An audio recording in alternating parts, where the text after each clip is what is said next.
दोस्तों child psychology, जिसको हम CDP बोलते हैं, इसके अंतर्गत पेडागॉजी भी आती है। हम देखते हैं कि बच्चे चाहे वो BTC के हों, KVS के हों, टेट के हों, CTET के हों, कुछ ऐसे टॉपिक हैं जिन्हें सच में अगर देखा जाए तो पढ़ने की ज़रूरत नहीं होती, लेकिन बच्चे उन्हें रटा करते हैं, पढ़ा करते हैं और वो समझ नहीं पाते हैं। तो इसी के अंतर्गत दो ऐसे टॉपिक हैं जिनको समझना एक इतना बेहतरीन एग्जाम्पल लेके आए कि हर व्यक्ति उसको जानता है, हर व्यक्ति उसको समझता है।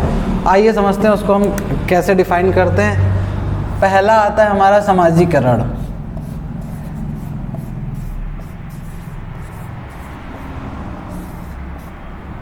समाजीकरण से अंग्रेजी में हम कहते हैं सोशलाइजेशन।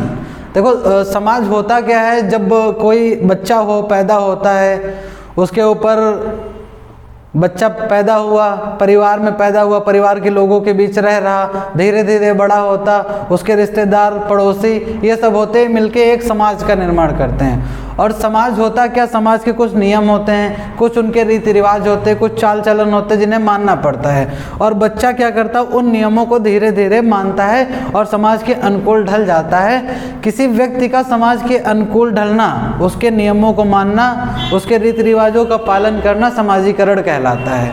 ये हुआ हमारा समाजीकरण। इसके बाद आता है नैतिक विकास।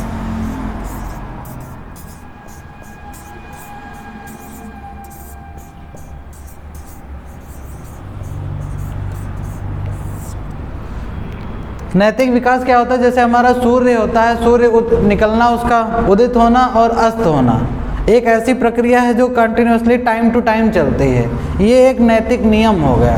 तो समाजीकरण की प्रक्रिया के अंतर्गत नैतिक विकास को देखा जाए तो हम समाजीकरण में नैतिक विकास में क्या देखते हैं कि जैसे हमारी कोई इच्छा है, अब हम उस इच्छा के अनुरूप काम करना चाहते हैं, लेकिन समाज के कुछ नियम हैं और उन नियमों के अनुसार हम अगर उसका काम करें अपनी इच्छा के अनुसार तो काम जो है विरोधी हो जाता है। जैसे आजकल के अगर समय में देखा जाए तो लोगों का लव मैरिज करने का बहुत मन होता है, और जैसे बच्चे पढ़ते जाते हैं, थोड़ा बड़े होते हैं, अपने आप को बड़ा स्वतंत्र फील करते हैं, उनको लगता है कि सब कुछ आसान हमारे अनुसार होना चाहिए। लेकिन समाज में क्या होता है, लव मैरिज को, आज भी लव मैरिज को इतना पढ़ा लिखा होने के बावजूद भी लव मैरिज को अच्छा नहीं समझा जाता है। यानी समाज के रीति रिवाज देखें तो लव मैरिज एक ऐसी प्रक्रिया है जो समाज के अनुरूप अच्छी नहीं है, लेकिन बच्चा जब बढ़ जाता है, स्वतंत्र हो जाता है, उसे लगता है लव मैरिज एक अच्छी चीज़ है और हमें अपने साथी का चयन करना चाहिए अपनी अनुसार।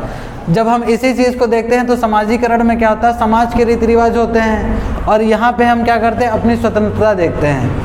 तो समाज के अनुसार शादी, लव मैरिज एक अच्छी प्रक्रिया नहीं है, या हम समझा जाए तो समाज में ये एक अपराध माना जाता है या माता पिता की आज्ञा का उल्लंघन माना जाता है। लेकिन अपनी हम स्वतंत्रता को देखें तो हम इसे बहुत अच्छा समझते हैं। तो एक ऐसी प्रक्रिया जिसमें हम अपनी इच्छाओं को नियंत्रित रख के समाज के अनुरूप ढल जाएं। जैसे हम शादी तो करना चाहते हैं, लव मैरिज हम करना चाहते हैं, लेकिन हम देखते हैं कि समाज के अनुसार ये प्रक्रिया गलत है, तो हम वहाँ पे अपनी इच्छाओं को नियंत्रित रखते हैं और समाज को मान के हम लव मैरिज नहीं करते हैं। तो ये विकास हमारा, जो हमारी सोचने की क्षमता हुई कि हाँ हम समाज को फॉलो करें और हम अपनी खुद की सोच को दबा लेते हैं, नियंत्रित कर लेते हैं और समाज के अनुरूप ढल जाते हैं, ये एक नैतिक विकास का एक तथ्य है और समाजीकरण के अंतर्गत ही नैतिक विकास स्वाभाविक है।